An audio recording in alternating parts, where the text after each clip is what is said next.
So my name is Patrick Botts Forbes. I am the LAFD CERT Central Bureau Coordinator. I've been in this role for a whole 2 months now. Uh, Thank you, Carolyn, for attending. Carolyn is our previous Central Bureau Coordinator, and uh, begrudgingly, I let her retire and took over the role. But she's still with us and still going to be a valuable team leader in her own community. So the core of this training is really to teach you about what it means to be a team leader, but what are the components of the team? It's not just the team leader. In fact, it's not even really the team leader, it's the team members. That's the core of the team. The team leader is there just to make sure that the team gets home safely. But every team needs that team leader to kind of give it the direction. It's important to know that that doesn't mean that you are the boss being the team leader. You're there to facilitate, you're there to help the team succeed. But it should never be that the team succeeds because of the team leader. The team leader and the team succeed together. Leadership is not about being the best. Leadership is about making everyone else better. As a team leader, it should never be your goal to shine. It should be that your team members shine because you're there to help them too. And the CERT motto, of course, is do the greatest good for the greatest number of people. So when you're starting to build your team, you need to know what resources you have available to you.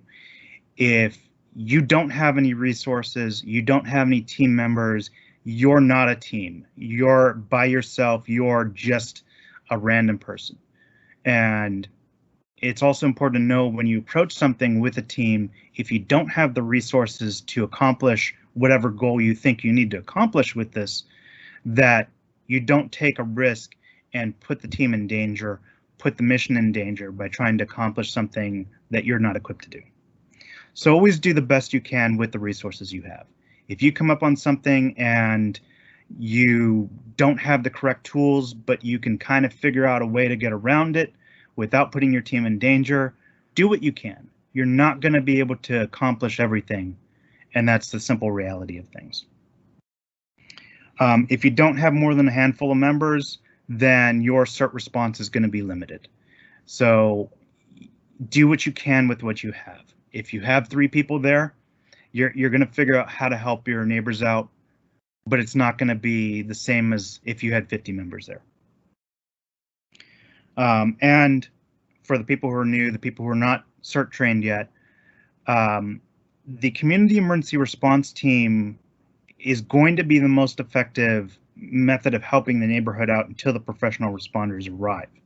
We have the basic level of training to stay safe and help our neighbors out at a core level, being able to do basic first aid, being able to put out small fires, knowing how to turn off the gas, knowing that we have a little bit of understanding of how a disaster occurs and what the risks are, allowing us to hopefully have thought about this before and approach it as a clear-headed. You're going to have a lot of people who have never been in this situation before, and they will panic. They will lose their minds out there. So it's really important to be that cool, calm presence there. You're wearing a green vest and a helmet and a bag. You should be representative of help that is there in the community. And that's really kind of what I want to see be the image of CERT is we're the people who show up when the big red truck doesn't, or until the big red truck shows up. And people who are freaking out because the fire department just literally drove by a burning building and kept going, they see us there, we're that calming presence that they're not alone. And depending on where you are, it really is that the reality is that the professional responders may not be there for days, if not weeks, depending on the severity of how big it is, how far away you are from a population center, or how dense the population center is going to greatly determine how quick that professional response is going to come from the outside. And so we may be there for weeks helping our neighbors out. And if we do a good enough job, then the fire department doesn't have to worry about us, doesn't have to worry about our neighbors. Two-way radio communications is not really talked about in the core CERT training, but at the same time, it is critical to being able to actually facilitate a response. And radio communications have greatly come down in price in the last several years.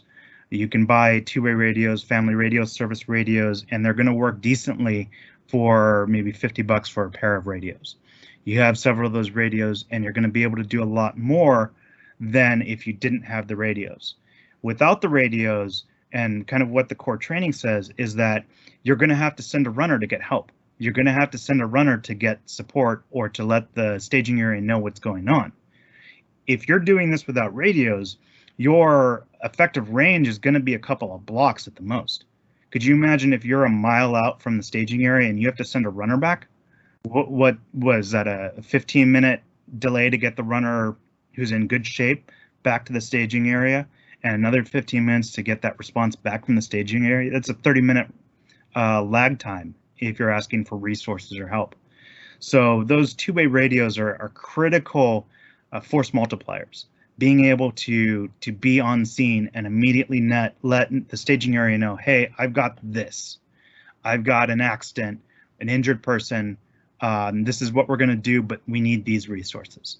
And now you eliminate that 15-minute delay if you're, going to send a runner one way, and hopefully you only have to wait the extra 15 minutes to get that response back as someone physically bringing resources to you. So again, if you don't have radios, do the best you can with what you have, but your CERT response is going to be limited without a radio.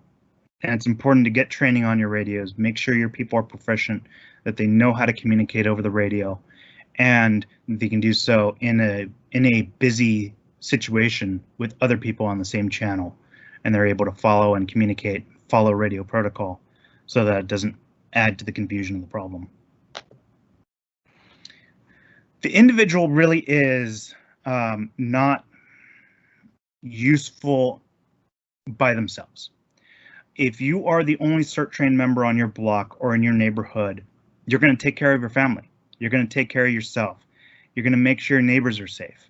But you're not going to be responding, at least that's what the training tells us, you're not going to be responding to your neighbors who are in need of help. You can call for help. What you can do is you can you can keep others from endangering themselves. You see burning building and somebody wants to run inside and go rescue somebody, you can advise them not to. I mean, not going to physically get in their way, especially if it's a family member, but you're not going to put yourself at risk by going in yourself. And if you can, and Chief McKnight mentioned, is you can actually form a team with other people who want to help. You have the basic training on how to stay safe and how to keep others safe, that you can be kind of that team leader with a couple untrained volunteers, convergent volunteers, and actually start building that team and getting some sort of response in progress. But not everybody is willing or able or wants to step up and be that team leader. It is kind of a big step. But again, if that's all you have in your neighborhood, you are the only CERT trained person there, you should try and do your best with what you have. When you talk about CERT in pairs, it's really not a team. It is a core element to a team. The idea of a battle buddy, a working pair, or a pair of team members together, but they themselves don't make up a team. You always want to at least be in pairs with your CERT members. So if you are doing anything, you should always have that fellow CERT member with you, or a partner or battle buddy, to make sure that you're keeping each other safe. But you're going to need a little bit more than that. As we go into the next step, a team, in the way I'm hearing some people teach it and the way I'm teaching it, is the minimum element for a team is a team of 3, the minimum number. So that team of 3, this is kind of the core where we base everything upon it and build upon this team of 3. And I've broken it down into 3 specific positions. you have the team leader, you have a scribe, and a radio communicator. This is a good core that everything else can build upon, because these are necessary functions for that team to succeed. You need that team leader to really make that team safe. That battle buddy, that pair, there's no one watching to make sure that they are safe while they're working. So you need that third person there to really make this a team. And then you have the scribe. If it's not written down, it didn't happen. But you're always going to be referencing your notes as well, because you have to keep track of it. And it's hard to, especially in a busy scenario when chaos is happening, to keep things in your mind and remember accurately. So being able to write down the details is critical to the function of a good team. And then, as I mentioned before, without two-way radios, your response is going to be limited. So having someone who's dedicated to be that radio communicator is going to really be critical to any response that you have. If you add a couple more people on top of this team of 3, now you really have a good, strong team building. And we're going to talk about that a little bit more in detail. So it's important to denote the difference between an individual and a team. And kind of the core of this is the idea of that CERT teaches about the incident command system, where the first person there is the incident commander, and they have all the roles. They're doing everything. But as more people show up, they're able to assign roles and delegate responsibility. Individuals are good at doing one thing. If you're doing 15 things, you are not going to be great at doing all 15 things. If you're doing one thing, you can focus on that one task and be able to accomplish that so much better than if you have to keep track of everything and do all 15 different roles. So really, especially if you're the first person at a staging area or at an incident, you want to eliminate the multitasking as quickly as possible. Start delegating roles as quickly as you can, the ones that you know that these people are going to be able to accomplish, so that you don't have to focus on them and you can focus on the leadership aspect of it and making sure that your mission succeeds. When you start looking at a team, you want to be able to identify each team member has a specific role and they're doing one single task. If you have someone who has 5 tasks and everybody else has 1 task, that team is imbalanced and the person doing the 5 tasks is not going to be effective at doing everything. I hope that makes sense to everybody.